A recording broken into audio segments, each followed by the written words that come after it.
Madam, Bharat अकड़ गया है, कह रहा है हम रशिया से तेल खरीदेंगे ही खरीदेंगे।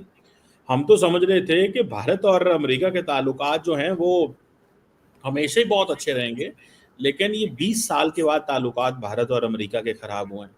आपको क्या लगता है, ये जो इंडिया ने, नरेंद्र मोदी ने कहा है हम रशिया से हर कीमत पे तेल खरीदेंगे, आपको लगता है कि इंडिया को अमेरिका की कोई परवाह नहीं है और इंडिया जो है वो उसने ये फैसला कर लिया है कि जो भी हो हमें अपने नेशनल इंटरेस्ट को फॉलो करना है? इंडियन जो फॉरेन पॉलिसी है वो बहुत इंडिपेंडेंट रही है। और शुरू में चाहे हमें नहीं समझ आती थी और हम समझते थे कि शायद जो हम कह रहे हैं वही सही है, ऐसा नहीं है, लेकिन उन्होंने काफी अपनी जो फॉरेन पॉलिसी है उन्होंने किसी से डिक्टेशन ना लेकर और अपनी तरफ से एक कहना चाहिए कि अब अपनी कंट्री को चलाया या फॉरेन पॉलिसी को आगे लेकर गए। तो ये बात जो है वो कहीं ना कहीं अमेरिका को खटक रही होगी। और ये बात मैंने कई बार जो हमारे इंडिया से पैनलिस्ट आए जो जिसमें के कई एम्बेसडर्स भी रह चुके हैं, जो फॉर्मर एम्बेसडर्स आए आपके चैनल पर भी आए, हमारे यहाँ भी, मैंने उनसे भी पूछा कि क्या अमेरिका को ये अच्छा लगेगा कि भारत जो है वो एक तरह से अपनी इंडिपेंडेंट फॉरेन पॉलिसी लेकर चले, अपनी मर्जी से किसी से ऑयल लेना है तो ले, अगर चाबार पोर्ट पे काम करना है तो करे। तो अमेरिका को तो ये सब कुछ अच्छा नहीं लगेगा, तो आपको यकीनन कहीं ना कहीं रोकने की कोशिश की जाएगी या पीछे की तरफ धकेलने की कोशिश की जाएगी। लेकिन उन लोगों ने हमेशा कहा नहीं, ऐसा कुछ नहीं, और अमेरिका ऐसा नहीं करेगा और अमेरिका के साथ हमारे बड़े अच्छे टर्म्स हैं। जबकि अगर वही बात मैं जो एम्बेसडर्स हैं जिनकी सबकी मैं बहुत रिस्पेक्ट करती हूँ और यकीनन वो बहुत कुछ हमसे बहुत ज्यादा जानते हैं, अगर मैंने किसी एनालिस्ट से पूछा या किसी और से बात की तो अपने दोस्तों से अगर भारत में मैंने पूछा तो उन्होंने कहा कि नहीं, आप सही कह रही हैं, ऐसा है कि अमेरिका को अच्छा नहीं लगेगा कि भारत उनकी बात ना सुने। लेकिन आज अगर मैं देखूं तो मुझे वही चीजें होती हुई दिखाई दे रही हैं जो कि मुझे लगा था शुरू में कि अमेरिका अच्छा नहीं समझ रहा कि भारत एकदम उसमें से निकल जाए, उनकी बात ना सुने और उनके काबू से निकल जाए। वो तो यही चाहते हैं ना कि जो कंट्री भी हो वो उनके हिसाब से चले, चाहे वो पाकिस्तान हो चाहे हिंदुस्तान हो। तो इसलिए उन्होंने एक स्टेटमेंट दे दिया कि जी ये ऑयल नहीं खरीद सकते और ऑयल लिया तो सैंक्शंस लगा देंगे। ये उन्होंने चाबार पोर्ट के टाइम पर भी यही बात की थी ईरान को लेकर। लेकिन भारत जो है वो मुझे नहीं लग रहा कि वो अमेरिका की इस वक्त सुनने के मूड में है। लेकिन कुछ भी कहिए, अमेरिका सुपर पावर है, कहीं ना कहीं से हो सकता है किसी किस्म का प्रेशर जो है उनके ऊपर बिल्ड किया जाए, क्योंकि एक तरफ कहते हैं कि इनकी इकोनॉमी के बारे में भी उन्होंने कह दिया कि डेड इकोनॉमी है, कभी कुछ कह दिया। तो ये तमाम चीजें यकीनन थोड़ा मेरे ख्याल है डराने धमकाने की कोशिश की जा रही है।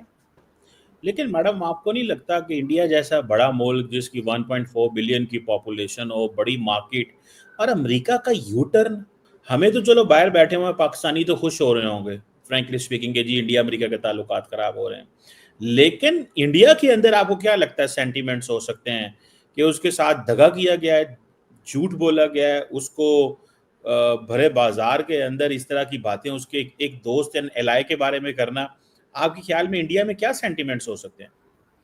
सर जाहिर है इसको इस चीज को अच्छे तरीके से नहीं लिया जा रहा होगा और जो पोजीशन है वो अपने लिए इस्तेमाल करेगी इसको, वो एक उनके लिए प्लस पॉइंट हो जाएगा कि देखो जी मोदी जी की गवर्नमेंट को क्या कहा जा रहा है। और जो गवर्नमेंट है वो जाहिर है उसको भी लग रहा होगा कि भाई ये तो हमारे दोस्त है। लेकिन ज्यादातर धोखे और ज्यादातर जो नुकसान होते हैं वो ये याद रखना चाहिए वो दोस्तों की तरफ से ही आते हैं, इसलिए कि दुश्मनों से तो आप वैसे ही अलर्ट रहते हैं।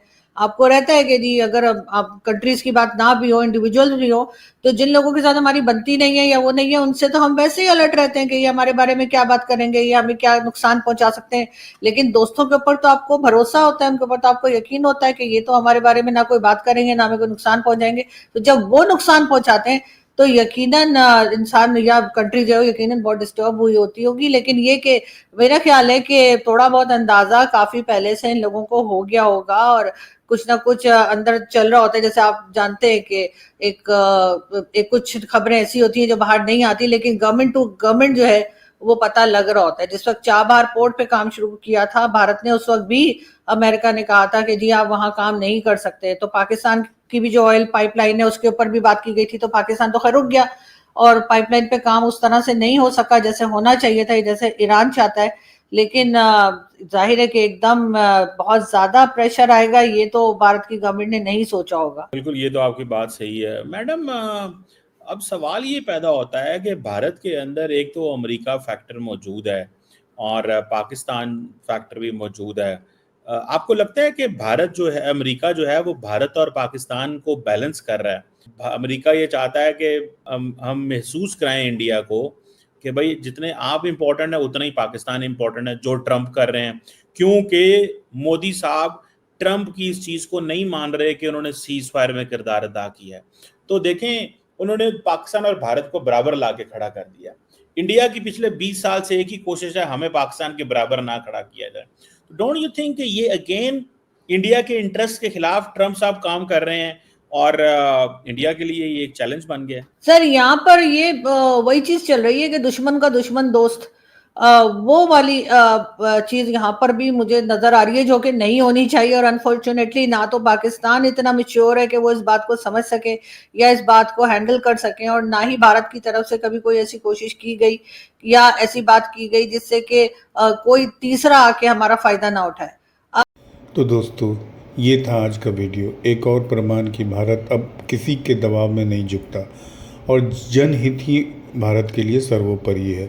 अगर आपको भी लगता है कि भारत सही रास्ते पर है तो इस वीडियो को लाइक करें, शेयर करें, चैनल को सब्सक्राइब करना बिल्कुल मत भूलिए। आपके एक सब्सक्रिप्शन से हमें नई ऊर्जा मिलती है। अगले धमाकेदार रिपोर्ट के साथ फिर मिलेंगे। जय हिंद, वंदे मातरम।